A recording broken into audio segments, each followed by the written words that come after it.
오늘도 예배 자리에 오신 여러분들을 주님의 이름으로 축복하고 하나님께서 기뻐하실 줄로 믿습니다. 날이면 날마다라는 제목으로 말씀을 나누기를 원하는데요. 우리가 날이면 날마다 하는 일이 있죠. 그리고 또 날이면 날마다 오지 않는 게 있죠. 날이면 날마다 하는 건 뭐가 있을까요? 밥하고 설거지하고 청소하고 빨래하고 애들 보고 그리고 교회 오고. 근데 간혹 이 날이면 날마다 오는 일들만 반복하다 보면 이 삶이 좀 지루하고 좀 특별한 일이 없을까라고 싶을 때가 종종 오는 것 같아요. 그래서 날이면 날마다 오지 않는 게 좀 일어났으면 좋겠다 이럴 때가 있긴 한데, 또 그렇다고 이 날이면 날마다 오지 않는 것들이 항상 우리에게 기쁨을 가져다 주진 않는다는 거예요. 때로는 그것이 우리에게 기쁨이 될 수도 있고 숨을 돌릴 수 있는 여유를 주기도 하지만, 그 날이면 날마다 오지 않는 것이 우리에게 근심이 될 때도 있고 스트레스가 될 때도 있다라는 거죠. 그러다 보면 그냥 차라리 날이면 날마다 그렇게 늘 반복적인 삶을 사는 게 얼마나 안정된 것이고 귀한 것인지를 우리가 또 기억하게 되는 순간이 오기도 하는 것 같은데요. 그런 거 보면 우리는 날이면 날마다 하는 것과 날이면 날마다 오지 않는 것 사이에서 그렇게 살아가는 것이 우리의 삶인 것 같고, 우리 신앙생활도 어쩌면 그와 마찬가지가 아닐까 싶기도 합니다. 날이면 날마다 오는 이 수요 예배의 시간이지요. 날이면 날마다 오듯이 오늘도 이 자리에 나오셨는데 날이면 날마다 오는 게 아닌 것 같은 그러한 은혜가 넘치는 오늘 이 시간이 되기를 원합니다. 오늘 본문에서도요, 날이면 날마다 반복해서 성전으로 나오는 세 부류의 사람들이 있고, 또 그 가운데서 날이면 날마다 오지 않는 엄청난 기적을 경험하는 이야기가 오늘 본문에 등장하는 것을 보게 됩니다. 우리가 이것을 통하여서 오늘 말씀을 한번 묵상해 볼 텐데요. 날이면 날마다 반복해서 성전에 나오는 세 부류의 사람들이 있다고 하였는데, 그 중에 첫 번째 부류의 사람은요, 성전에 들어가는 사람들입니다. 성전에 들어가는 사람들. 오늘 본문은요, 제9시 기도 시간에 일어난 사건이라고 이야기하고 있어요. 제9시는 오후 3시경이라고 얘기하는데, 이게 몇 시냐 이게 중요한 게 아니라, 이 제9시라는 이 시간에는 모든 유대인들이 기도하러 성전에 들어가는 시간이었다라는 것이죠. 날이면 날마다 제9시 시간이 되면 그들은 모두 기도하기 위하여 성전으로 갔습니다. 이 베드로와 요한도 오늘 이 제9시 기도 시간에 기도하러 온 것을 보면, 유대인들만이 아니라 초기 그리스도인들도 이 제9시 기도 시간을 지켜서 기도하기 위해서 성전을 향하여 간 것으로 보입니다. 그러니까 이 제9시 시간을 지키러 기도하러 나오는 유대인들, 물론 그들은 이 기도 시간에 기도하러 나온 것이 당연한 그들의 삶의 모습이고 형태이지만, 그러함에도 불구하고 그만큼 그들은 이 기도 시간을 신실하게 지키고 있던 자들이라는 것이죠.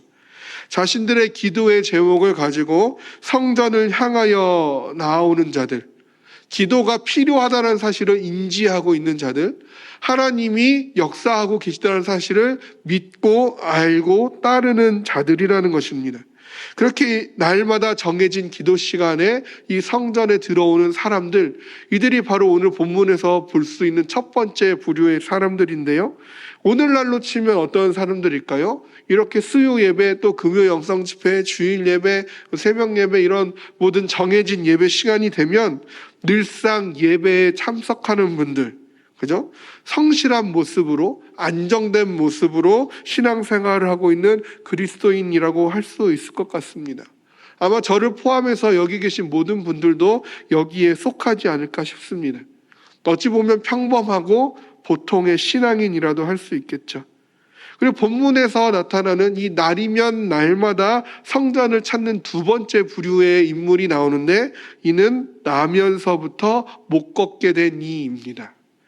이 사람은요, 걷지 못하는 선천적인 장애를 가진 사람이에요. 그래서 혼자 성전에 나올 수가 없습니다. 사람들이 항상 메어다가 성전에 데려오는 것이죠. 이 사람은요, 성전 미문의 안진뱅이라고도 불립니다. 그래서 이 사람은요, 항상 이 사람의 목적은 무엇이냐면, 첫 번째 부류의 사람들이 기도하기 위하여 구시 시간에 성전에 왔다면, 나면서부터 못 걷게 된 이는 기도하기 위해서, 하나님께 예배하기 위해서가 그의 성전을 찾는 목적이 아니라는 것이죠. 그가 성전을 찾는 목적은 무엇입니까?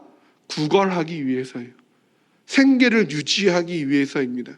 그의 목적은요, 하나님께 있지 않습니다. 그의 목적은 물질에 있고요. 그의 목적은 당장 자신의 삶을 유지하는 것에 있는 것이죠. 그의 자리는요, 그래서 성전 안에 있지 않습니다. 그의 자리는 성전 밖, 그 성문 앞이라는 것이죠. 그것이 그의 자리입니다.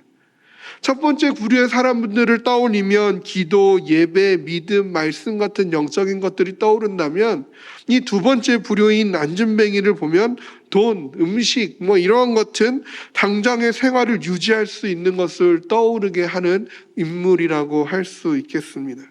이 두 부류의 사람들이 전혀 다른 것 같지만 오늘 본문에서는 적어도 공통적인 것을 하나 찾아볼 수 있는데요. 그것이 무엇이냐면, 이 두 부류의 사람들, 제9시 기도 시간마다 날마다 성전에 기도하기 위하여 나온 그 사람들과, 이 제9시 기도 시간이 되면 많은 사람들이 성전을 찾으니까 구걸하기 위해서 성전 밖 그 민문 앞에 앉아 구걸하는 이 두 부류의 사람들이 이를 본문에서 공통적으로 나타내고 있는 모습은, 이 두 부류의 사람들에게서 어떠한 하나님의 능력이라든지 성령의 능력이 나가고 있지 않다라는 사실입니다. 좀 충격적이죠. 날마다 기도 시간에 맞추어 성전에 들어가는 이들이나 성전에 들어갈 엄두도 못 내며 그저 성전 입구에서 구걸하는 이나 할 것 없이 성령의 능력이 나타나지 않고 있습니다. 날마다 가서 기도할 뿐이고 날마다 가서 구걸할 뿐입니다. 늘 그 시간이 되면 날마다 그 성전 문을 드나들었고 늘 그 시간이 되면 날마다 그 성전 문 앞에서 구걸하였습니다. 때로는 그 구걸하는 이게 동전 한 입을 던져주며 성전에 들어가기도 했을 것이고, 때로는 그 던져진 동전 한 입에 감사하다고 말을 했을지도 모르겠습니다. 그러나 그것뿐이었어요. 날마다 성전에 들어가는 이는 구걸하는 이에게 무관심했고, 구걸하는 이는 성전에 들어가는 이들이 가지고 있는 물질만을 바라보았죠. 그들이 무엇하러 성전에 들어가는지, 가서 무엇을 하는지는 별 관심이 없었습니다. 주면 감사한 일이고 지나가는 것은 당연한 일이고 내쫓지는 않으면 다행인 그러한 삶을 날마다 살고 있었다라는 것이죠.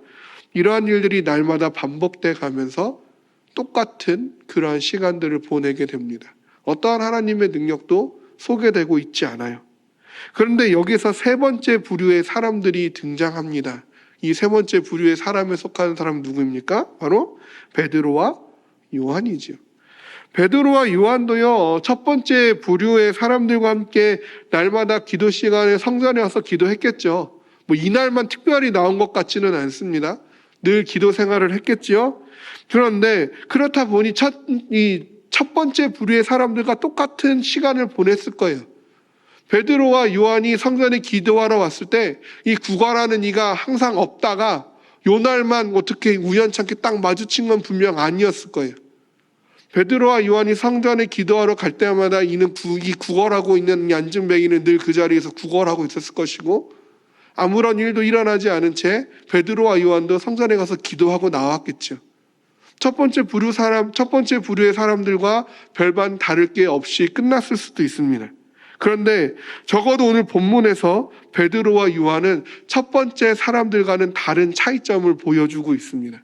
그것이 4절 말씀에 소개되고 있는데요. 4절 말씀을 보면요, 베드로가 요한과 더불어 주목하여 이르되 우리를 보라 하니 라고 말씀하고 있어요. 첫 번째 부류의 사람들, 날마다 성전에 기도하러 들어가는 사람들과 지금 이 오늘 본문에서 베드로와 요한이 보이고 있는 차이점은 무엇입니까? 주목하여 보았다라는 것이죠. 아무도 그 구걸하는 일을 주목하여 보지 않고 지나쳤는데, 오늘 본문의 베드로와 요한은 그 사람을 주목하여 보았다라는 것이에요. 그 누구도 눈길 하나 주지 않는 무관심으로 배제되어 있는, 그래서 어찌 보면 이 성전 풍경을 그리거나 찍었을 때 그 구걸하는 일을 지워버려도 아무런 타격을 입지 않는, 전혀 어색하지 않는 그 한 사람인 그 나면서부터 안진뱅이 된, 그 못 걷게 된 그 사람을 베드로와 요한이 오늘 본문에서 주목하여 보았다라는 것이죠. 여기서 주목하다라는 이 표현은 어디에 쓰였냐면요, 이 사도행전 1장의 맨 처음 부분에 예수님께서 승천하시지 않습니까? 예수님이 승천하시는 장면을 제자들이 쳐다보았다라고 했을 때, 그 승천하시는 장면을 제자들이 쳐다보다와 오늘 이 본문에서 베드로와 요한이 이 나면서 못 걷게 된 일을 주목하여 보다와 같은 단어로 쓰여 있다라는 거예요. 제자들이 예수님의 승천 장면을 어떻게 쳐다보았을까요? 그냥 우리가 팝콘 먹으면서 영화 보듯이 그렇게 봤을까요? 신기한데 이렇게 봤을까요? 아니죠. 어떻게 봤겠습니까? 아주 깊은 관심을 가지고 한순간도 놓치지 않으려고 뚫어져라 쳐다봤겠죠. 한순간도 놓치지 않으려고 다른 곳에 시선 한번 주지 않고 눈 한번 깜빡이는 것도 아까울 정도로 집중하여서 그렇게 승천하시는 예수님을 보았겠죠. 아주 면밀하게, 아주 주의 깊게, 아주 세밀하게 보고 있었을 것입니다. 지금 베드로는요, 이 나면서부터 못 걷게 된 자를 그렇게 보고 있다라는 것이에요. 온 관심을 기울여서 아주 집중하여서 그 사람을 보았다라는 것입니다. 왜 그럴까요? 왜 그랬을까요? 어째서 베드로는 그런 시선으로 그 사람을 주목하여 보았을까요? 하필 이날, 숱한 다른 날들도 그냥 지나쳤을 텐데 오늘은 그가 그를 그렇게 주목하여 보았다라고 소개하고 있습니다. 이 사도행전의 구조를 보면요, 사도행전 오늘 읽은 3장에서부터 7장까지는 예루살렘 내에서 복음이 강력하게 선포되어지고 그에 따라서 교회가 폭발적으로 성장하고 있는 그 역사를 기록해 가고 있습니다. 그리고 그 폭발적 성장의 시작으로 오늘 본문의 내용이 기록되고 있는 것이에요. 날마다 성전을 향해 가는 이들 속에서 항상 무관심한 그 인물을 주목함으로 하나님의 역사가 시작되고 있습니다. 아무도 관심을 기울이고 있지 않는, 성전에 들어가지 못하고 있는 그 구걸하고 있는 안진뱅이를 주목하여 보는 것으로부터 교회의 부흥의 역사가 시작되고 있다라는 것이죠. 결국 적어도 본문 속에서 베드로는 그냥 단순히 구걸하는 일을 향한 연민이나 동정으로 그를 보고 있는 것이 아니라는 것입니다. 지금 그는요, 자신과 동일하게 예수가 필요한 자로서, 예수의 긍휼이 필요한 한 인격이고 한 영혼으로 그를 아주 깊은 관심을 가지고 주목하여 바라보고 있다라는 것이죠. 이 주목함으로부터 교회의 폭발적인 성장, 그 복음의 폭발적인 전파가 시작되었다는 것을 기억하셔야 합니다. 그리고 우리가 이것을 하나님께 구해야 합니다. 하나님, 나의 눈이 주목하여 볼 수 있게 하여 주시옵소서. 이 주목함이 첫 번째 부류의 사람들과 이 베드로와 요한을 구별짓는 아주 중요한 항목이에요. 이 주목함의 시선을 달라고 구하시기를 원합니다. 이 주목함으로부터 하나님의 역사가 시작되었기 때문이죠. 잘 생각해 보면 우리도 이 마찬가지 아니었습니까? 이 아무런 소망이 없는 나였는데, 아무런 존재감이 없는 나였는데 하나님께서 그런 나를 주목하여 보시고 나에게 손을 내밀어 일으키셨기에 내가 하나님 곁에 있을 수 있는 것 아니겠습니까? 주목하여 본다라는 것은 너무나도 중요한 것입니다. 근데 재밌는 것은요, 이 안진뱅이 사건에서 정작 당사자인 안진뱅이는 지금 뭐가 일어나고 있는지 아무것도 알지 못하고 있다는 사실이에요. 5절 말씀을 보면요, 그가 그들에게서 무엇을 얻을까 하여 바라보거늘. 이 사람은요, 지금 뭐가 어떤 일인지도 몰라요. 왜 나를 쳐다보는지도 몰라요. 그냥 베드로와 요한이 자신을 쳐다보면서 우리를 보라 하니까 첫 번째는 당혹스러웠겠죠. 아무도 나에게 말 걸어주는 이가 없는데 우리를 보라라고 말을 걸었으니까. 두 번째는요, 기대감이 생겼겠죠. 그냥 동전 한 입 던져주고 가면 될 건데 한번 보라고 해서 보게 만드니까 뭔가 좀 더 귀한 걸 주진 않을까? 기대감이 있었겠죠. 또 어떠한 감정이 있었을까요? 두려움이 있었겠죠. 너 여기서 뭐 하는 거야? 성전은 기도하는 집인데 너가 여기서 구걸하면 되겠느냐라고 내쫓지는 않을까? 자신을 해코지하지는 않을까? 그런 불안함과 두려움도 있었겠죠. 결국 지금 이 안진뱅이는요, 베드로와 요한이 자기를 왜 쳐다봤는지도 모르고 왜 우리를 보라라고 말을 걸었는지도 모르고 이 상황에 대한 어떠한 인지도 없다라는 것이에요. 그런데 그 순간에 베드로가 말합니다. 뭐라고 얘기합니까? 은과 금은 내게 없거니와 내게 있는 것을 내게 주노니 뭐예요? 나사렛 예수 그리스도의 이름으로 일어나 걸으라. 그리고 어떻게 합니까? 갑자기 그의 오른손을 잡아 일으켰습니다. 갑자기 잡아 일으켰어요. 이거 생각할 시간이 없습니다. 그죠? 금과 은은 내게 없거니와 금과 은을 구하고 있는, 물질을 구하고 있는 그에게 금과 은은 내게 없거니와 내게 있는 것을 내게 주니 나사렛 예수 그리스도 이름으로 일어나 걸으라. 뭐라는 거야? 라고 반문할 틈조차 없어요. 이 무슨 말이야? 라고 이해할 시간조차 없었어요. 그 말이 끝나자마자 즉시 손을 잡아 일으켰습니다.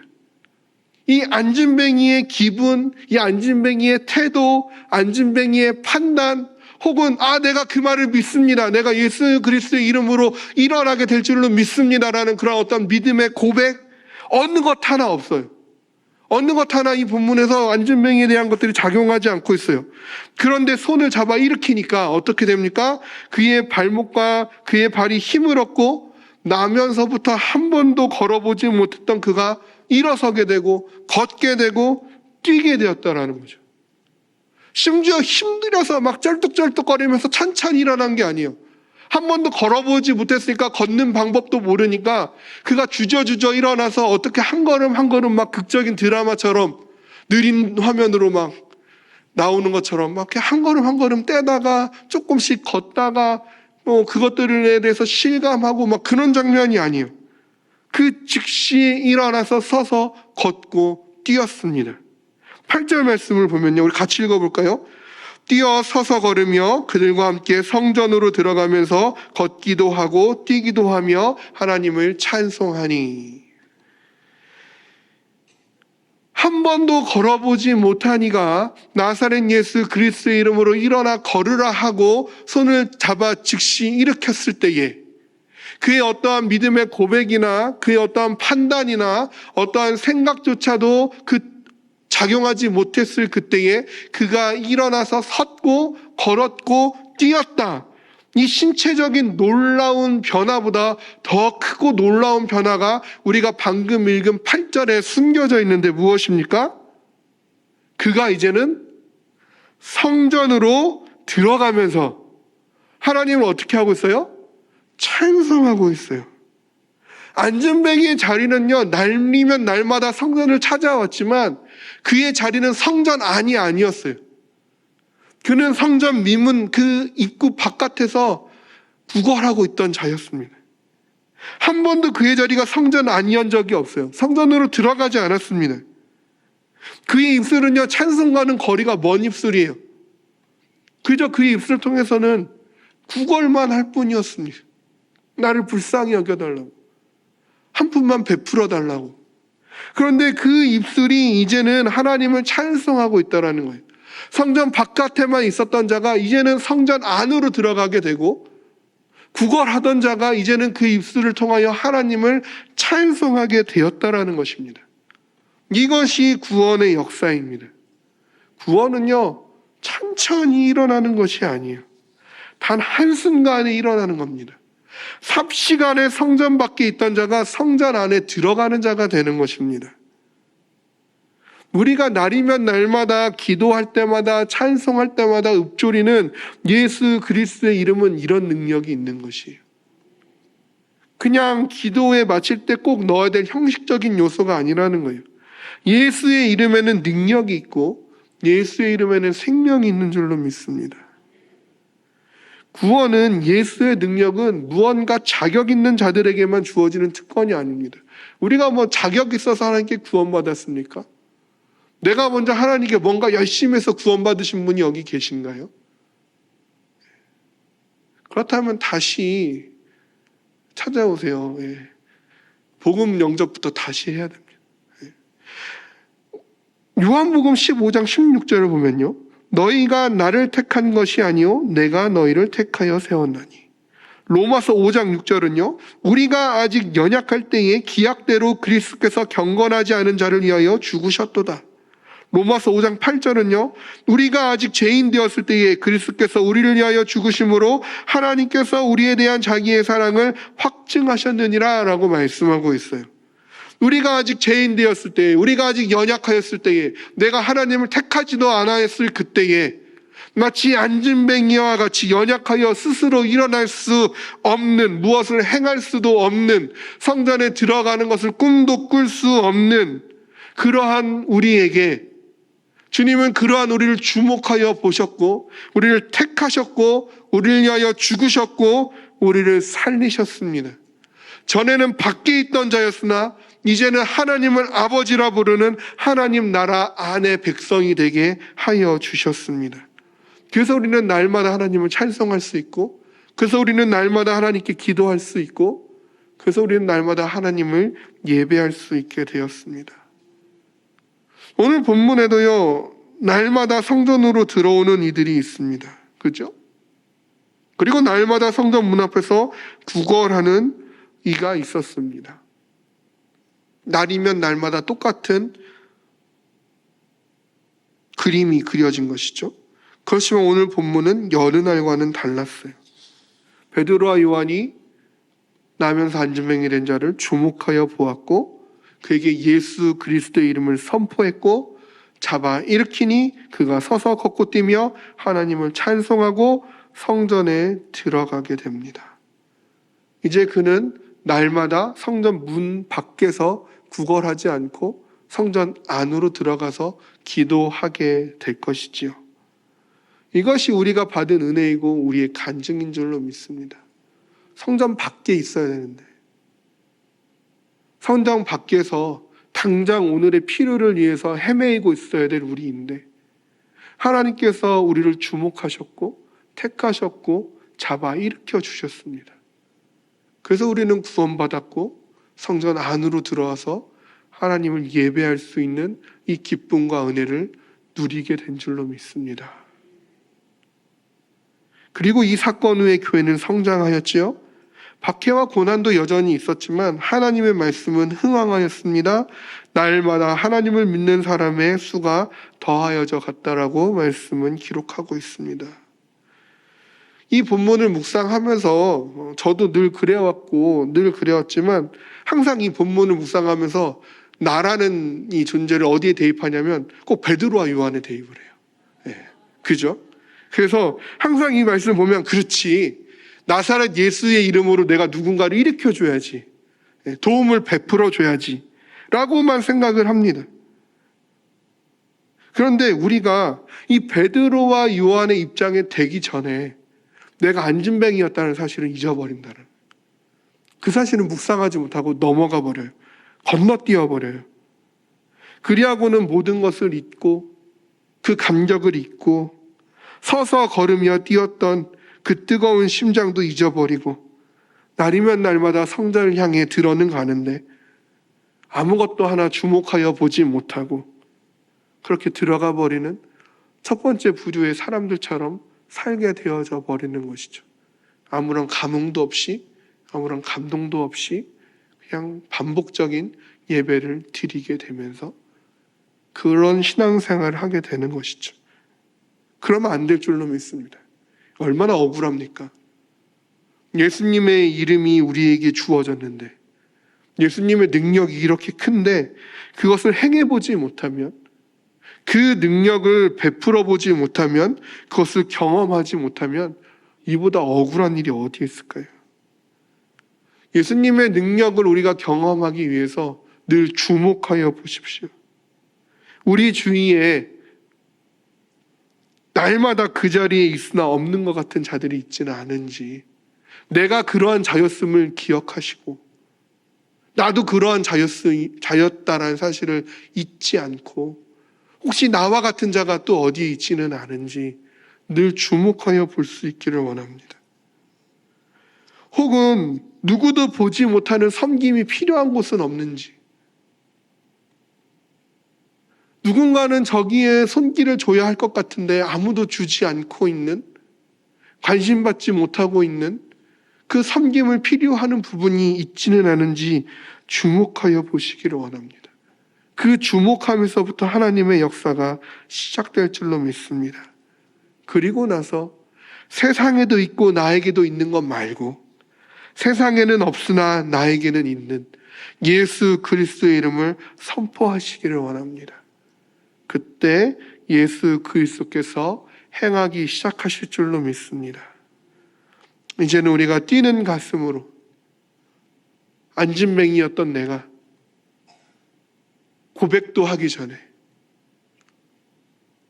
상황을 판단하기도 전에 나를 잡아 일으켜 주셨던 그 주님의 손길, 처음으로 내가 일어나서 서서 뛰며 감격하며 하나님께 나의 구원을 노래하고 하나님을 뜨겁게 사랑했던 그 마음, 그 뛰는 가슴으로 날마다 주님께 나가며 날마다 주와 더불어 주로 인하여 살고, 날마다 나에게 베푸셨던 그 주님의 이름의 능력을 또 다른 나와 같은 자들에게 행하면서 날이면 날마다 기쁨의 찬송을 주님 앞에 올려드리는, 그래서 날이면 날마다 내게 주시지만 날이면 날마다 새롭게 주시는 그 하나님의 은혜와 능력과 역사를 끊임없이 누리게 되어지는 그러한 우리가 되기를 주님의 이름으로 소망합니다.